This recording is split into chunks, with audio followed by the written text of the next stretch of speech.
Dr. Mwigulu, uteuzi wako umepitia ushindani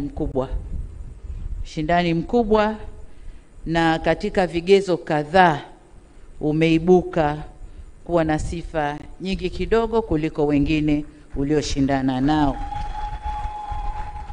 na vigezo vyote vilivyopimwa tumepima maeneo mbalimbali ya kuitumikia nchi hii, ya kulitumikia taifa hili.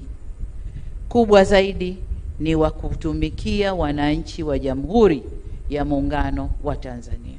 Narudia, wa Jamhuri ya Muungano wa Tanzania.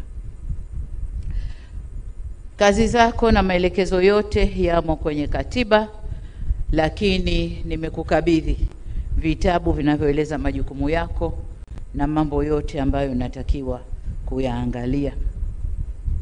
Umepokea kijiti kutoka kwa Waziri Mkuu mstaafu ndugu yetu Mheshimiwa Kassim Majaliwa, ambaye amefanya kazi nzuri kufanikisha tunayotamba nayo leo.